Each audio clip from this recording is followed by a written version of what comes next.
আসসালামু আলাইকুম। তো আশা করি নিশ্চয়ই সকলেই ভালো আছেন আর কি আপনারা সবসময় ভালোর দলে থাকুন। তো আপনারা সবাই জানেন যে বর্তমানে ব্রাজিল একজন প্রপার নাম্বার 9 এর সংকটে ভুগতেছে, যে একের পর এক গোল করবে, একের পর এক গোল করে ব্রাজিলের পক্ষে রেজাল্ট নিয়ে আসবে। এমন ধরনের একটা নাম্বার 9 এর সংকটে কিন্তু ব্রাজিল ভুগতেছে।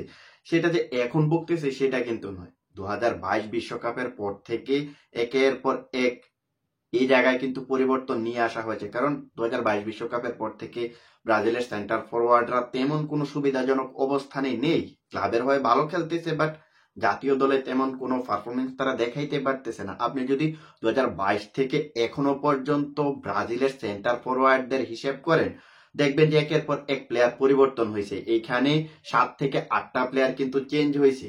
কখনো দেখবেন যে এইখানে রিসার্লিসন খেলেছে, কখনো এই জায়গায় খেলেছে গাব্রিয়েল জেসুস, কখনো জোয়াও পেদ্রো, কখনো পেদ্রো, কখনো বিটোরো, কখনো এন্ড্রিক, কখনো এই জায়গায় ভিনিসিয়াস জুনিয়রকে ট্রাই করানো হয়েছে, কখনো এই জায়গায় খেলানো হয়েছে রদ্রিগোকে, আবার কখনো ইগার জেসুস। সো আপনি যদি হিসেব করেন 2022 বিশ্বকাপের পর থেকে এখনো পর্যন্ত সেন্টার ফরওয়ার্ডে 7 থেকে 8টা প্লেয়ারকে ট্রাই করেছে, বাট তারা সবাই কিন্তু এক ম্যাচে ভালো করতে পারলে অন্য ম্যাচে করতে পারতেছে না। অর্থাৎ কনসিস্টেন্টলি কোনো একটা প্লেয়ার এই জায়গাতে ভালো কোনো রেজাল্ট এনে দিতে পারতেছে না ব্রাজিলকে। হ্যাঁ, একটা সময় এন্ড্রিক সাবস্টিটিউট হিসেবে নেমে টানা 3 ম্যাচে 3টা গোল করেছিলেন, বাট এন্ড্রিক আর এখন ফর্মে নাই, তাকেও দলে ডাকা হয় না। এরপরে একটা প্লেয়ারকে ডাকা হয়েছে, ইগার জেসুস, যিনি কিনা ব্রাজিলের হয়ে খেলতে এসে ফার্স্ট 2টা ম্যাচে একটা গোল একটা অ্যাসিস্ট করেছেন। এরপরের 2 ম্যাচে আমরা দেখতেছি যে তিনি ফ্লপ। অর্থাৎ আমরা যে জিনিসটা বুঝলাম যে ব্রাজিল এখনো পর্যন্ত প্রথাগত প্রপার কোনো একজন নাম্বার 9 সিলেক্ট করতে পারেনি, যে প্লেয়ারটা ব্রাজিলের মেইন গোলের দায়িত্ব নেবে, একের পর এক বল সাপ্লাই পাবে, ওইখান থেকে তিনি গোল করতে পারবে, এমন ধরনের কোনো প্লেয়ার এখনো পর্যন্ত পাইনি। সো তবে রিসেন্ট টাইমে ব্রাজিলের প্লেয়াররা লিগের হয়ে বেশ ভালো করতেছে, যে প্লেয়ারগুলোকে ব্রাজিল টিমে এখনো পর্যন্ত তেমন ভাবে সুযোগ দেওয়া হয়নি। আপনি বলতে পারেন যে কোচ ডুরিবাল জুনিয়র এদেরকে সেই পরিমাণ সুযোগ দেয় নাই। সো সেই কয়েকটা প্লেয়ারকে নিয়ে আজকের এই ভিডিওতে কথা বলবো, যারা ইন ফিউচারে ব্রাজিলের ওই প্রপার নাম্বার 9 এর যেই একটা সমস্যা, ওই সমস্যার সলিউশনটা হতে পারে। তো প্রথমত আমি বলতে চাই মার্কোস লিওনার্দোর কথা, কারণ আপনারা কিন্তু এই প্লেয়ারটার সম্পর্কে জানতে চেয়েছিলেন, এই প্লেয়ারটার সম্পর্কে কথা বলার জন্য আমাকে অনুরোধ করেছিলেন। তো প্রথমত আমি বলবো যে মার্কোস লিওনার্দোর যে ব্যাপারটা, সেটা হচ্ছে একজন প্রপার নাম্বার 9 হতে হলে যেই গুণাবলীগুলা থাকা দরকার, ওই গুণাবলী সম্পূর্ণ যে তার মাঝে আছে সেটা কিন্তু বলবো না। প্রথমত আপনি যদি একজন প্রপার সেন্টার ফরওয়ার্ড কে সিলেক্ট করতে যান, তাহলে প্রথমত তার ফিনিশিংটা দেখতে হবে। অর্থাৎ তিনি যে বলগুলা পাইতেছেন, ওই বলগুলা থেকে কনভার্ট করতে পারতেছে কিনা, তিনি যদি 10টা বল পায় 10টা থেকে তিনি কয়টা কনভার্ট করতে পারতেছেন, এমন ধরনের হিসেব কিন্তু আপনাকে করতে হবে। সো ওই হিসেব করলে মার্কোস লিওনার্দোকে এখনো পর্যন্ত পারফেক্ট প্লেয়ার আমার কাছে মনে হয়নি। হ্যাঁ, আপনি দেখতে পারবেন যে তিনি আল হিলালের হয়ে গোল করতেছেন, তিনি এখনো পর্যন্ত আল হিলালের হয়ে 13টা ম্যাচে 6টা গোল করেছেন। সো ওই 13 ম্যাচে সম্ভবত 11টাই তিনি স্টার্ট করেছেন। সো যেখানে তিনি 11টা ম্যাচ স্টার্ট করেছেন, ওই 11টা ম্যাচ থেকে তিনি মাত্র 6টা গোল করতে পারলেন। সো সেই অনুযায়ী বলতে চাই এই প্লেয়ারটা এখনো পর্যন্ত ব্রাজিলের যে প্রপার নাম্বার 9 হবে সেটা কিন্তু বলা যাবে না।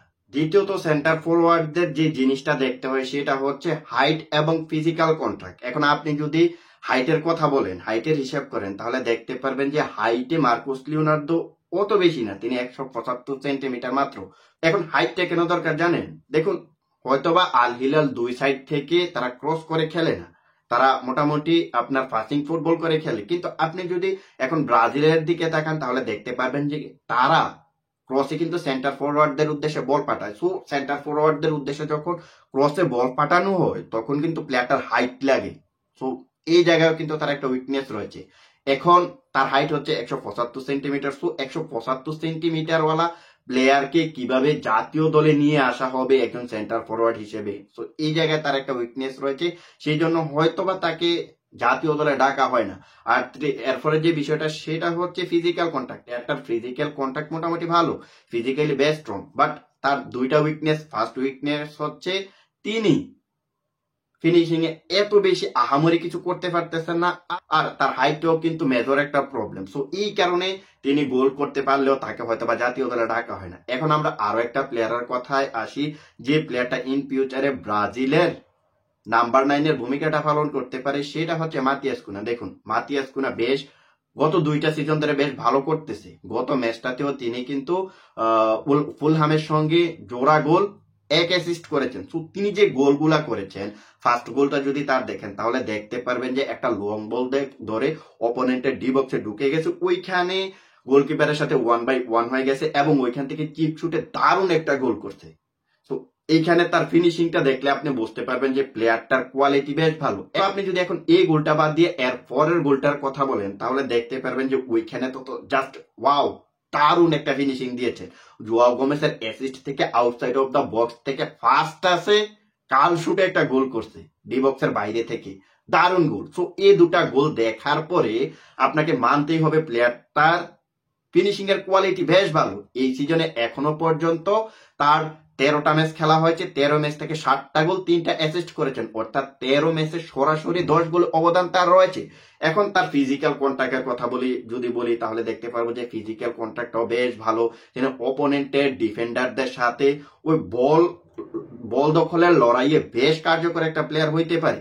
এখন আপনি যদি তার হাইটটা হিসেব করেন তাহলে হাইটটাও দেখতে পারবেন যে তিনি মোটামুটি হাইটেও ভালো, 183 সেন্টিমিটার। সো সেন্টার ফরওয়ার্ডদের জন্য এমন ধরনের হাইটের প্লেয়ার কিন্তু ব্রাজিল টিমে দরকার। সো এখন আমরা যদি তার কথা বলি তাহলে দেখতে পারবো যে প্লেয়ারটা এই মুহূর্তে দারুণ ফর্মে আছে, তিনি হাইটে ভালো, ফিজিক্যাল কন্ট্রাক্টে ভালো, তিনি ফিনিশিং এও বেশ ভালো। সো এই প্লেয়ারটাকে এখন হয়তো বা জাতীয় দলে ব্রাজিলের দরকার। ডুরিবাল জুনিয়র তাকে ডাকবে কি ডাকবে না সেটা জানি না, আপাতত আমার কাছে মনে হইতেছে যে তিনি ব্রাজিলের ইন ফিউচারে ওই নাম্বার 9 এর সমস্যাটা সমাধান করতে পারে। এখন আমরা আরো একটা প্লেয়ারের কথা বললি যে জোয়াও পেদ্রো। দেখুন আপনারা অনেকে জোয়াও পেদ্রোর নাম বলতেছেন, জোয়াও পেদ্রোকে কেন নেওয়া হয় না। দেখুন জোয়াও পেদ্রোকে একজন নাম্বার 9 ধরা হবে না, কারণ তিনি একজন ক্লাসিক নাম্বার 10 অর্থাৎ প্লে মেকার। সো প্লেয়ারটা গোল করতেছে, অ্যাসিস্ট করতেছে, এটা ঠিক আছে, but at the same time আপনাকে এটাও মনে রাখতে হবে তিনি যে পজিশনটাতে খেলে ওই পজিশনটা কিন্তু হচ্ছে নাম্বার 10 এর পজিশন। অর্থাৎ লাইক যেরকম নেইমার জুনিয়র যে পজিশনটাতে খেলে ওই পজিশনটাতে, এরপরে আপনি যদি রাফিনহার কথা বলেন, রাফিনা যে পজিশনটাতে খেলে তার পজিশনটাও কিন্তু ওরকম অ্যাটাকিং মিডফিল্ডার কিংবা প্লে মেকার আপনি বলতে পারেন।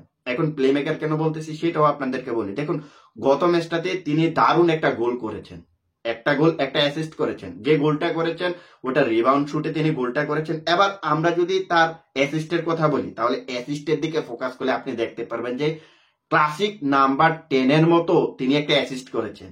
সো দেখবেন যে তিনি যে অ্যাসিস্টটা করেছেন সেটা হচ্ছে অপোনেন্টের সবগুলো প্লেয়ার ব্রাইটনের প্রত্যেকটা ফরওয়ার্ডকে মার্ক করে রেখেছে, বাট ওই মার্ক অবস্থায় তিনি যে একটা থ্রো পাসিং ক্রিয়েট করেছেন, এমন ধরনের থ্রো পাসিং কিন্তু নাম্বার 10 এ যারা খেলে অ্যাটাকিং মিডফিল্ডার হিসেবে যারা খেলে তারাই কিন্তু দিতে পারে।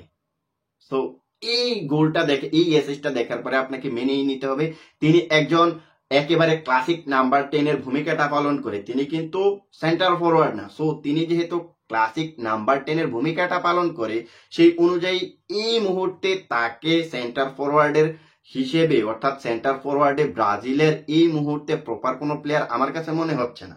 সো সেটা আপনাদের কাছে ভিন্ন বিষয় হইতে পারে। হ্যাঁ তিনি গোল করতেছেন, তিনি আপনি যদি দেখেন এবারের মৌসুমে বারবার ইনজুরি পিক করেছেন, ইনজুরি থেকে ফিরেই গত ম্যাচটাতে ম্যাচ ছাড়া পারফরমেন্স দিয়েছেন। তিনি এই মৌসুমে 6টা মাত্র ম্যাচ খেলেছেন, 6টা ম্যাচে 4টা গোল 2টা অ্যাসিস্ট করেছেন, অর্থাৎ সরাসরি 6 গোল অবদান তার রয়েছে 6 ম্যাচে। সো এগুলা হচ্ছে বর্তমানে ব্রাজিলের যে প্লেয়ার গুলা রয়েছে ফরওয়ার্ড লাইনে খেলে কিংবা সেন্টার ফরওয়ার্ডে খেলে কিংবা সেন্টার ফরওয়ার্ডের আশেপাশে খেলে তাদের এই মৌসুমের পারফরমেন্স।